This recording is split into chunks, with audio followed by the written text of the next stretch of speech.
Alright, let's take a look at this op amp circuit, and we're asked to determine our V output at the end of this series or of circuit combinations. So we have, looks like we have 1, 2, 3, 4 op amps all connected together. Again, looking at it at first glance, it looks kind of complicated, but we want to break it down into feasible components. And it's like, as I always mention, you want to break it down into recognizable circuits. Okay, so a couple things I will look at. So let me start here. The first thing I notice is we have a short circuit feedback, a resistance there. So that means this is a voltage follower. So that's going to be an easy one to tackle. I'm going to go back up here. I see this circuit here is an inverter. I'm coming down here. This is configuration as a non-inverter, and then finally that last op amp here looks like a summer. Okay, so we have 4 different types of op amps in this problem, so I'm going to write them down just to remember what the equations are for these. But before I do that, let me go ahead and give some labels. I'm going to label each one of these guys. So I'm going to say at the output of the voltage follower, I'm going to say this is my V1. At the output of the inverter, I'm going to say this is my V2. At the output of the non-inverter, I'm going to call this V3. Okay, and then at the output of the summer is going to be our V0, or our V output. Okay, so if we break it down that way, so let me go ahead and say, so at V1 we have a voltage follower, and that simply says my V output is equal to my V input. At V2 we have an inverter, and that equation is our V output is equal to minus our feedback resistance over R1 times our V input. At V3 it's a non-inverter, so our V output is equal to 1 plus R feedback over R1 times our V input. And then at V0, or V output, this is a summer,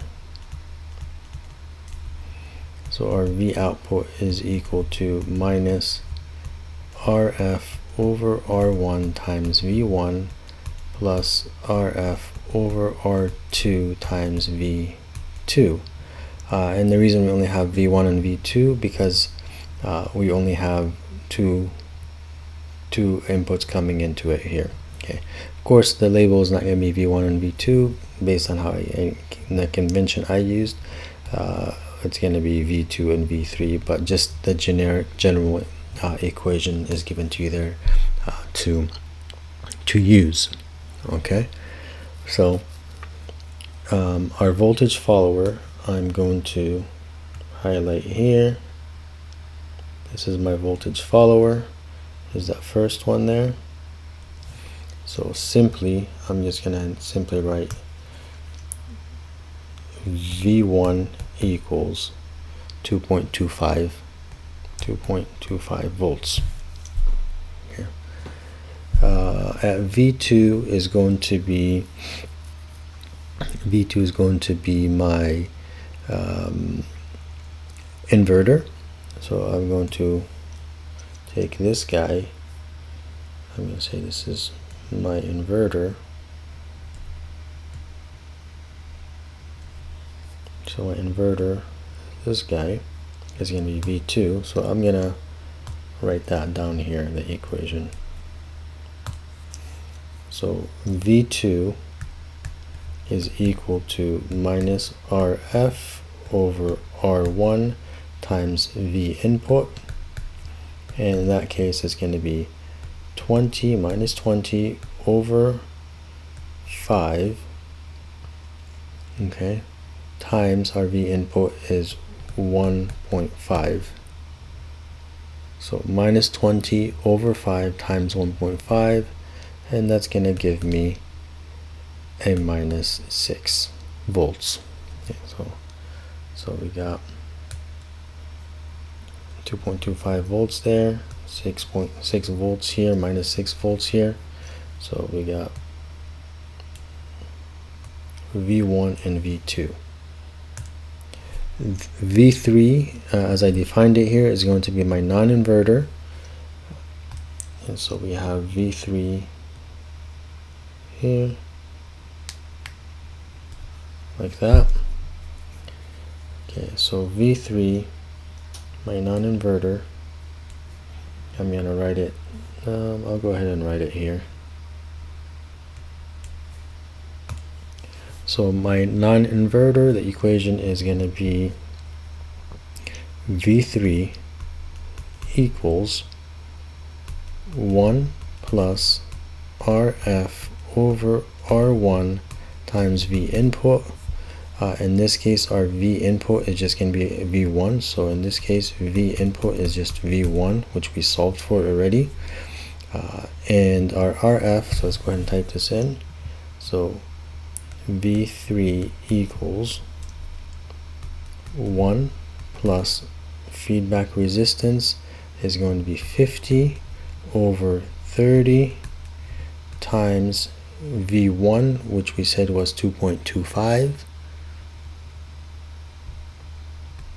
2.25,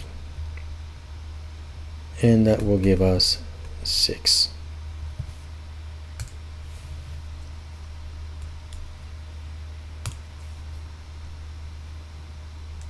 volts.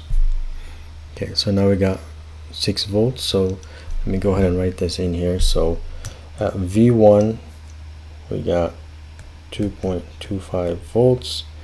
At V2 we got minus 6 volts. At V3 we have 6 volts. Okay, now we just want to solve for that last one, which is going to be our summer. And I'm just gonna say this is my summer here. This is my summer here, and I'm gonna write the equation for it here. So V output equals minus feedback resistance over R1 times V1 plus RF feedback resistance over R2 V2. In this case, my V1 is really my V2. So in this case, V1 is what I defined as my V2, and my I'm going to write this down. And my V2 in this equation is really my let's see, V3. Okay, I know this is confusing, but you can backtrack and double check what I mean. So what this V1 is really supposed to be V2 here, and then this V2 here is really supposed to be V3 here. Okay, based on how my naming convention. Again, you can use what is best for you to recognize. This can, I know, seems kind of a little confusing, but so I'm going to go ahead and plug these in. So I get V0 equals minus my feedback resistance is, in this case, 100 over R1 40 times V1, which is minus 6. Okay, let me scroll up just a little bit.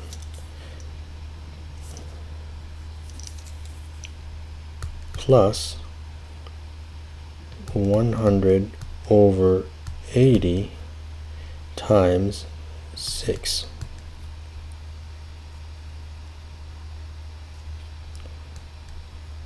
And then if we solve for this, we get minus 15 plus 7.5, which gives us 7.5 volts. And that's our final answer for our V naught or V output. So our final answer is 7.5 volts using this method here. So our output here is going to be 7.5 volts. Alright, so we started out with fairly complex configuration of an op amp circuit. We broke it down into its smaller components and we just followed along, and we were able to solve for the final V output for this circuit.